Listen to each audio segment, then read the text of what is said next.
What's going on, everybody? It's your boy D Riv. Hey, we're gonna be reacting to an interview with Kobe. It should be like a motivational type of thing, and I really am gonna listen to it. I think we all should. I got a freaking quote here in my background on my monitor. It says, "The most important thing is to try to inspire people, so that it can be great at whatever they do." So that's something that motivates me every time I see it. So I don't know about y'all, but that motivates me. So we're gonna watch this together. Hopefully it motivates all of us. You feel me? So, hey, matter of fact, hold on. Well, before I get started, at the top of the screen, you see 910 Rivera, right? That is my Twitch. That's my Twitch. So make sure you go ahead and follow me on Twitch. Description. The link is gonna be in the description. I'm also gonna have a card pop up on the screen. So make sure y'all go ahead and click that. Press follow. It doesn't take any time. You can watch me play horror games, sports games, shooting games, whatever. You can tell me to play whatever you want me to play, and I will go out and play it. Same thing with these reactions. Y'all can put it in the comments on my Instagram, whatever. Twitch. Y'all can hit me up on Twitch. I don't care. But I will react to whatever y'all tell me to react to. Same thing. I will play games. I will play whatever y'all want me to play. So, hey, without further ado, let's go ahead and jump into this thing. Let's go. You really want me on the team. What's your approach to recruiting? You want first place, come play with me. You want second place, go somewhere else. Yes, sir. Like, I would watch Magic play. I'd watch Michael play. And I would see them do these unbelievable things. And I'd say, can I get to that level? I don't know, but let's find out.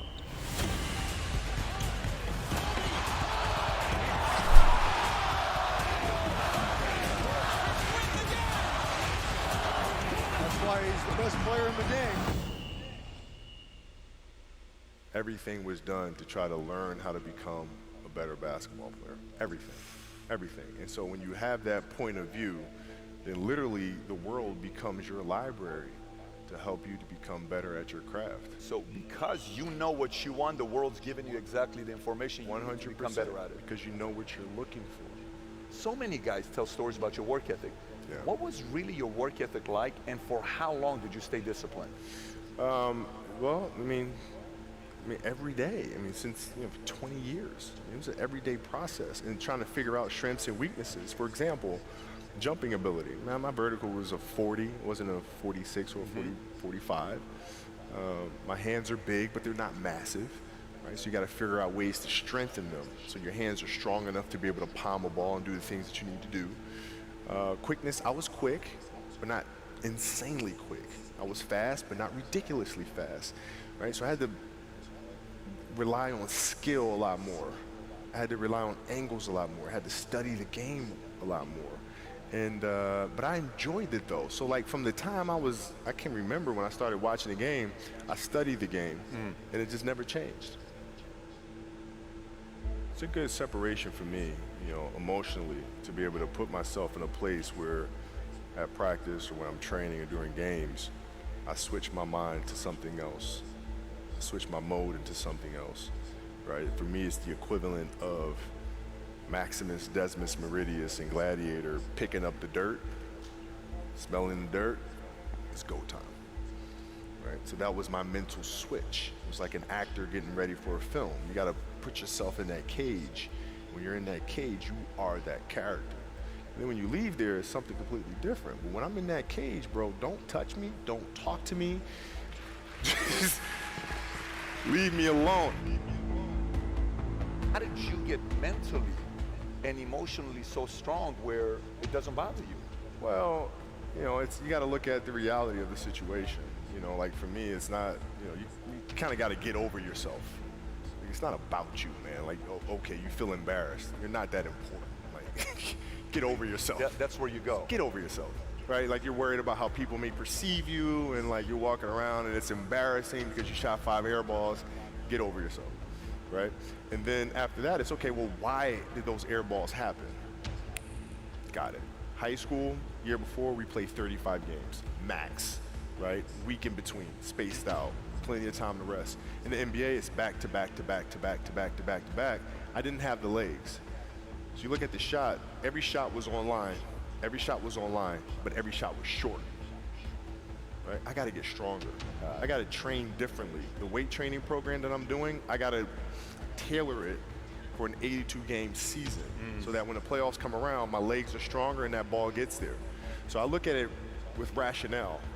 Say, okay, well, the reason why I shot air balls is because my legs aren't there. I go, well, next year they'll be there. That was it. Done. Done. Were there some names that you looked at and says, these three guys are as crazy as I am? At the time, I deal with what I've referred to as Goat Mountain.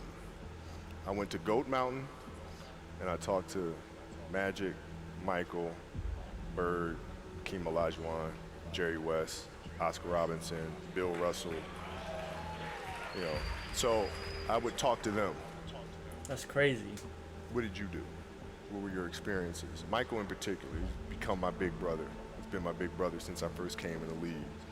And what was that process like? So I went to them and started understanding the ins and outs of the game and, you know, how they approach things and their level of detail and obsessiveness. And that's what I did. The players that had that passion but That is a terrible jump shot. weren't by the way. willing to commit. I don't know their who that entire is, but lives that to jump shot doing was that, terrible. Right, it's a choice. It was terrible You for have him. other things. You have family. You have all these other things that you have to do. The game can't really be your number one priority. And so I Design your destiny. What y'all think so far? You gotta have that different approach on things, man. You gotta flip that switch. You gotta go crazy, dig deep. Kobe is my favorite player of all time, and he always will be. this is gonna be fun. If I'm buddies with you from high school, if I'm a cousin of yours, what happened to our relationship? How did that gravitate when you went into the league and you're determined to become the greatest, or you're determined to become one of the greatest? What happens to our relationship? Oh, it suffers. It does suffer. Oh yeah. Okay. Yeah, because And you they- understood that. You were okay yeah. with that. Well, yeah. And the people that love you, like friends and family, like they know that about you. Got it. So they let you be you. And when you reconvene, you know, you pick back up where you left off. But make no mistake about it, everything in between is lost, right? So those long-term relationships, the commitment of time of, taking like I see a lot of players take vacations with other players that are close friends. And we'll just take vacations just to take vacations, or just hang out just to hang out. Like I never did that. But Why, it was a why choice. not though? Why didn't you do that? Well, because when I retire, I didn't want to have to say, I wish I would have done more. I don't want that. You know, I don't want that. Different mentality, man. You got a lot Different. of people paying their hard-earned money to come watch you perform. Perform.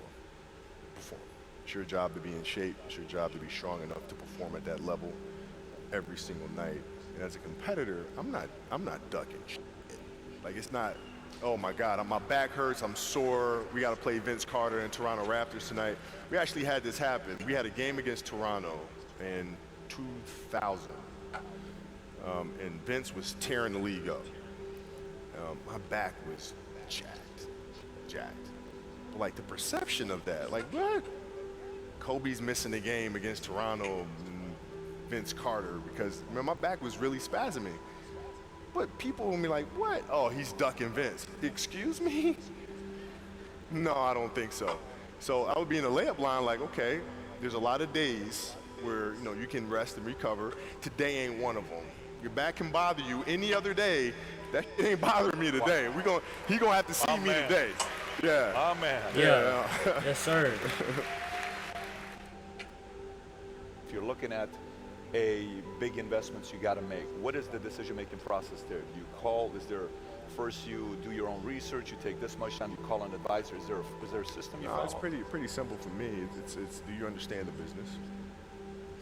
Is it a business that you can help in some form or fashion? What are the barriers of entry to that business? And then the entrepreneurs themselves, the company itself. Right? Do they have a culture that you believe is sustainable? Are these leaders people that you believe in? Are they people that are obsessives? And in turn, have they created a culture of obsessiveness?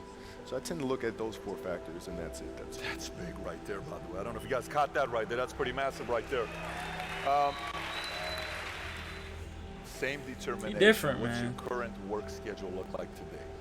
It's different because I personally am not writing every word of the novels. I am not animating the films. What I have to do now is make sure that the people that we bring in, these obsessives that we bring in, are challenging themselves to do the best job that they think they can do. That's what I'm there for, is for them to constantly look in the mirror and self-assess and challenge themselves. If we have a project and you're saying, okay, I can do that, that's not the project we want. The projects that say, I don't know if I can animate that. I don't know how to write that story. I don't know how to do that. Those are the things we want, because through that curiosity, you'll reach a level that you didn't think was possible. And so running the studio, that's what I'm doing.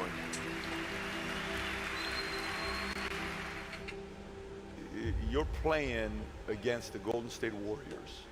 Score is 107-109. You guys are close to getting into the playoffs. You know exactly what happens in the game. You go up, you're about to take your shot, and then all of a sudden, boom, Achilles happens, right? He went and hit the free throws, and then you walked off the stage. Yeah. And you got the surgery done. That's Right, tough, I went in man. the trainer's room, my kids are in there, and they're looking at you and stuff, and I'm looking at them, and I'm like, it's all right, Dad, it's gonna be all right. It'll be fine. It'll be all right. It'll be all right. It'll be all right. As a parent, you gotta set the example. You gotta set the example. This is another obstacle. This obstacle cannot define me. It's not gonna cripple me. It's not gonna be responsible for me stepping away for the game that I love. I'm gonna step away on my own terms. And that's when the decision was made that, you know what? I'm doing it. I'm doing it. You're a freaking beast, bro. Yeah.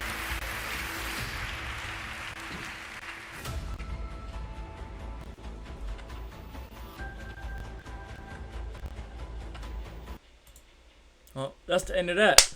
What y'all think, man? Kobe is very like inspirational dude. Like, he really like put that mindset in me too, to where like if I want to do something, I'm gonna do it. If I want something, I'm gonna go get it. Like, he put that in me, and I'm sure he put it in a lot of people as well. But it's crazy how he thinks. Like, he didn't even hang out with friends, bro, because he was so dedicated. Like, that's crazy. What y'all think about that? Like, that's crazy. Like, I don't know if there's anybody else that's ever been like that. I know Michael Jordan used to go out and golf with people, but Kobe was all to himself. LeBron got his boys on a banana boat with him. Like, Kobe don't do stuff like that, I guess, bro.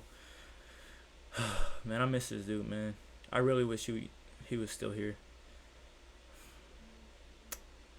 R.P. Kobe, man. Spam R.P. Kobe in the comments, bro. Jeez, man. That dude right there is a GOAT, man. He's really a GOAT, bro. Like, he's in my top 2 for sure. He's my top 2. He doesn't have to be your top 2, but he's my top 2. So, hey, man, I hope y'all enjoyed the video. Like I said at the top of the screen, it's going to be my freaking Twitch name. And the description as well is going to be my Twitch name. So make sure y'all go ahead and search up me on Twitch. Press the follow button. And tune in to my live streams. I play anything you ask. So, in particular, right now, I'm playing a lot of horror games. So, if you like horror, go ahead and join me. Hey, like this video, subscribe, comment what you think about this video. So, hey, it's your boy D-Riv.